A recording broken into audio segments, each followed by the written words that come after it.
canção, Asa Branca, composição de 1947, é, de um modo geral, o ponto de ligação entre os estudantes do Brasil e a obra de Luiz Gonzaga, cantor, compositor e inventor do gênero baião, um nordestino célebre que este ano completaria 100 anos.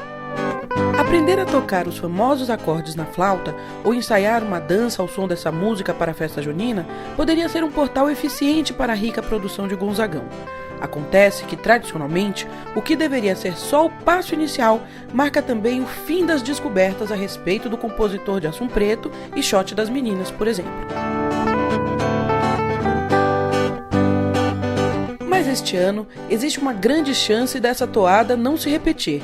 É o centenário do Rei do Baião e esse mote pode fomentar muita glosa. Ele usa um óculos escuros, um chapéu de cangaceiro e é isso que eu sei. Ele toca sanfona. É um caminhão aberto que todo mundo vai encolhidinho. E aí, por isso que eles iam no pau de arara, para não gastar seus burros e não perderem seus burros. E também para chegarem na cidade que eles querem, Recife. Ele queria ter um show porque ele nunca teve.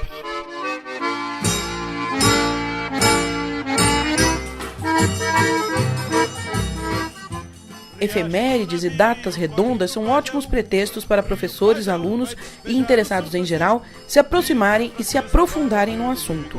O professor Márcio Matos, coordenador do curso de música da Universidade Federal do Ceará, no campus Cariri, abre as explicações a respeito da importância de Luiz Gonzaga no cenário cultural brasileiro. Luiz Gonzaga ele foi responsável por, digamos assim, apresentar o Nordeste, né, para o Brasil através da sua música. Além disso, ele é considerado assim uma pessoa que estruturou um gênero musical, né, que ficou conhecido como baião, juntamente com Humberto Teixeira, que é um cearense, né, da cidade de Iguatu. Então, enfim, são vários motivos. Assim, a música popular brasileira, assim, a gente pode chamar dessa forma, ela tem muito a dever, né, à obra do Luiz Gonzaga. O compositor e colunista da Terra Magazine, Paulo Costa Lima, professor da Universidade Federal da Bahia, concorda. Olha, nós estamos vivendo um ano muito importante para a cultura brasileira, que são os 100 anos de uma das maiores figuras, de um dos maiores criadores de nossa música e identidade, que é o Luiz Gonzaga. Então, nós temos muito a comemorar e, através dessa comemoração, a gente também percebe uma série de coisas que poderiam ser mais ativas, poderiam ser mais autênticas com relação ao nosso percurso. Olha, a presença de Luiz Gonzaga no Brasil e a projeção e o tipo de música e de experiência cultural que ele consegue criar é uma referência, né, de atualização, vamos dizer assim, do imaginário, porque nós temos que pensar num modelo maior. Nesse modelo maior, o Brasil foi um lugar que nem era Brasil, mas onde gente foi trazida para fazer parte de um sistema produtivo para atender demandas da Europa, de Portugal, da metrópole.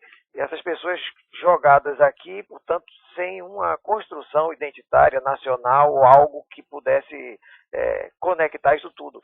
Nós ainda não somos uma nação para todos os filhos, ainda estamos lutando para isso. Portanto, surge a criação de Luiz Gonzaga, a música dele, como um registro da possibilidade dessa construção identitária, ou de uma construção identitária que conecta uma série de fios do nosso território falado nos termos de Milton Santos, né, como uma construção cultural, porque isso que ficou, que resistiu no nosso território durante 500 anos, levou uma série de negociações culturais. Então, coisas que eram herdadas de várias das civilizações que nos constituíram viraram uma espécie de caldeirão cultural, de onde saíram, por exemplo, o forró e tudo isso que ele cria aí, que nós nos reconhecemos. Então, se a gente pegar Caymmi, Luiz Gonzaga e Noel Rosa, são os 3 pilares sobre os quais assenta o imaginário da música popular e também o seu artesanato, né, do século XX. Então, rápidas pinceladas e a importância do homem e do que ele fez. E o fundador do Museu Fonográfico Luiz Gonzaga, José Nobre, professor aposentado da Universidade Federal da Paraíba, completa o raciocínio. Por quê? Porque Gonzaga, durante toda a carreira artística dele, que iniciou-se oficialmente em 1941, né, ele preocupou-se muito em mudar a feição da música brasileira. Né? E quando ele apostou no Rio de Janeiro, era mais ou menos assim, era 10 sambas para 0 baião. Né? Com a criação do baião em 46, ele juntamente com Humberto Teixeira, ele inverteu essa polaridade, passou a ser 10 baiões para 2 sambas. As pequenas revoluções encabeçadas por Gonzagão vão da qualidade musical à mudança na indústria fonográfica dos anos 1940 e 1950, passando ainda pela inauguração do Nordeste como polo exportador de cultura. Fala Márcio Matos. Geralmente as pessoas, quando querem fazer uma alusão a um determinado lugar, a determinada cultura, elas escolhem esses ícones, né? Agora, sim, realmente há um rótulo, né, em relação ao Nordeste, que o Luiz Gonzaga acabou sendo uma referência, né? Então, como você falou, tem um lado bom, que é justamente de que ele é um representante do que é o Nordeste, né? Que, na verdade, assim, já mudou muito em relação ao Nordeste que ele apresentava, muitas vezes através de denúncias pelas letras das músicas, né? Assim, chamando a atenção das autoridades para questões específicas do Nordeste, como a seca, né? Entre outras coisas. Então, isso acaba sendo utilizado, digamos assim, como um rótulo mesmo, ou serve como uma simbologia do Nordeste, né? Mas eu não vejo isso com uma percepção ruim, não, sabe? Eu acho que é interessante que a gente tenha um representante. Fala Paulo Costa Lima. Quando eu nasci não existia Nordeste. No século, na época de Dom Pedro, falava-se, a corte e as províncias. Eram as províncias. Você vai na obra de Rosa, os sertões estão em Minas, estão em Goiás. Então, esse conceito de Nordeste é algo mais recente. Essa é uma construção, embora sempre houvesse esses lugares e esses lugares culturais, e o Luiz Gonzaga sempre representa esses lugares, pensá-los como algo isolado chamado Nordeste, que se opõe ao Sudeste, é uma construção recente e que tem gerado muito preconceito, né? Até porque metade do Nordeste desceu e construiu São Paulo, que no começo do século XX era muito pequenininho, no final do século XIX era muito pequenininho. Você pega um censo aí de 1888, que saiu no almanac desse ano, você vê que Bahia e Minas Gerais tinham populações enormes, o resto era tudo muito pequeno. Então, nós estamos falando de uma construção imaginária, primeiro, de uma fermentação cultural de 500 anos, mas de uma construção imaginária recente, que atribui ao Nordeste, circunscreve o Nordeste como lugar dessa cultura, que na verdade é muito mais espalhado do que isso. É umbigo de todos nós, né? Fala Zé Nobre. Olha, ficou o nordestino passou a ter o seu devido valor, né? Porque antes todo mundo era nortista ou sulista. Não existia o nordestino. Mas o Nordeste, por conta de problemas, digamos, econômicos, né, e políticos, nós sempre ficamos um pouco à margem. E com isso, com a música do Gonzaga, do Humberto Teixeira, do doutor Zé Dantas, o médico, né, de Nelson Barbalho, de tantos outros, quase 300 compositores que trabalharam com Gonzaga. Então, o Nordeste começou a ser realmente visto como deveria ter sido, deveria ter acontecido já nos anos, digamos, no início do século XX. Parece ser o contato com o programa de calor da Rádio Nacional.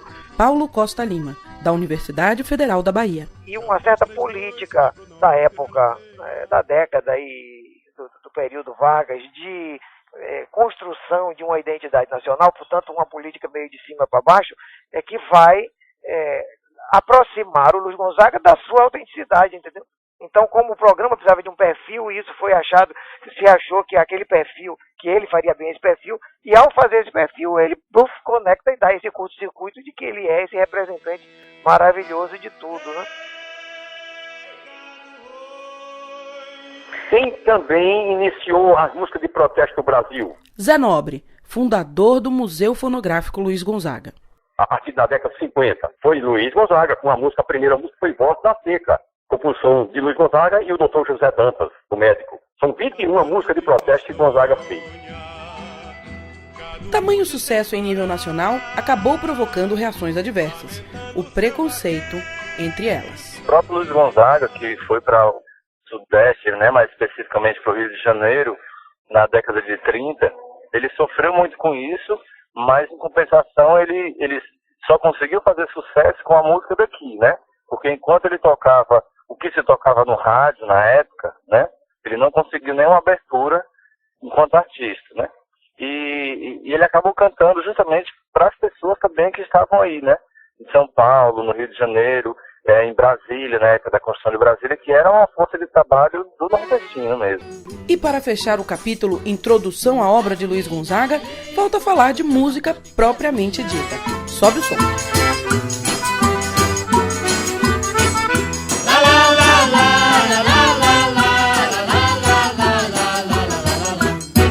Na década de 40, né, principalmente a partir de 1946, quando ele lança mesmo o baião como gênero musical. Márcio Matos, da Universidade Federal do Ceará, campus Cariri. As prensas da gravadora RCA só trabalhavam para o Luiz Gonzaga, né? Então, assim, foi uma época realmente que o baião conseguiu duelar, digamos assim, de frente mesmo com o samba, né, que estava muito forte na época. Então, acho que o trabalho dele representa mesmo isso, assim, uma força e uma revolução, digamos assim, em relação ao que se fazia, já que se tocava muito música também estrangeira, né, por conta do cinema, por conta do rádio. O Rio de Janeiro era assim, era um lugar de recepção do que chegava de fora, através do porto, era a capital do Brasil na época, né? Então isso foi muito importante, né, para o trabalho que o Luiz Gonzaga estava fazendo, porque era algo novo, né? Em 51, o baião estava em Londres, o baião delicado. Zé Nobre, fundador do Museu Fonográfico Luiz Gonzaga. Foi apresentado em Londres. Em 53, o baião foi para a França. O irmão de Gonzaga passou 2 anos na França, o Zé Gonzaga, divulgando o gênero baião. E na década de 50, o advogado Humberto Teixeira, que naquela época era deputado federal, era parceiro de Gonzaga, o doutor do baião, ele organizaram as famosas caravanas que percorreram o mundo, os 5 continentes, divulgando o gênero baião.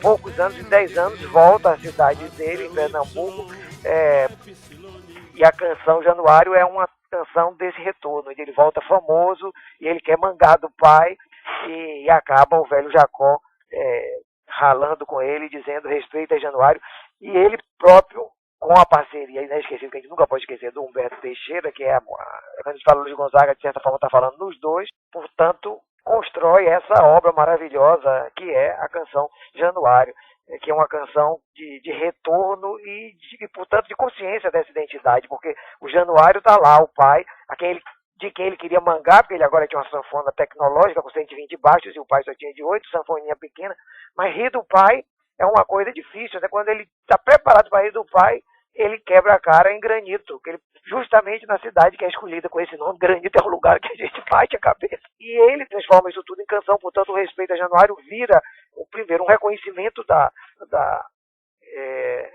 bobice que foi chegar em Exu querendo ser o maior e celebrando o pai, e ficando maior ainda por ter feito isso, né? E rindo do pai, a gente também respeita o pai, respeita a tradição, né? Então, isso tudo me parece muito bonito, além de que musicalmente é muito bem feito.